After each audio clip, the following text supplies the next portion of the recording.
In Washington, Congress narrowly avoided a government shutdown last week.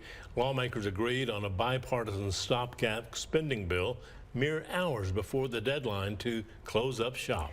KCBD News Channel 11's Sydney Lowther spoke with the chairman of the House Budget Committee, Lubbock Congressman Jodey Arrington, about why it was so difficult to reach a consensus and what will happen now over the next 45 days. Sydney?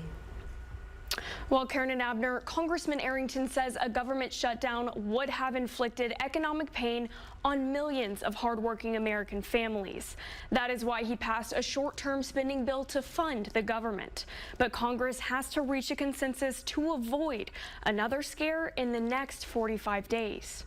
If politicians can't do their job, their basic job of funding the government, why would we put the pain and the consequences of their failures on the American people? Lubbock Congressman Jodey Arrington, chairman of the House Budget Committee, says Congress could not come to an agreement because of what he calls woke and wasteful spending expenditures. Expanded Obamacare to people making over $400,000, cradle-to-grave welfare without work requirements. I don't think the taxpayers in West Texas think that it is their responsibility, nor do they think it is appropriate for the federal government to be funding these things. The 45-day extension will keep spending flat, but details of 12 appropriations bills have to be sorted out before the new deadline. We do all the necessary things to put our country on good financial footing, to give us a chance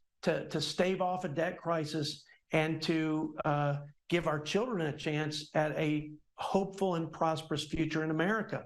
Congressman Arrington has been outspoken about his priorities for government funding for years. Border security is a top priority, and he says he intends to stand on that over the next 45 days. I have no interest in funding a federal government that won't even do its first job, which is to protect the American people. Congressman Arrington says even if a conservative agenda is successful when the appropriations are passed, he will continue to break down on spending and the debt crisis. I'm going to continue to be the chief fiscal accountability officer, not just for Congress, but for my party and for the Republicans in the House. Congress has until November 17th to pass 12 appropriations bills.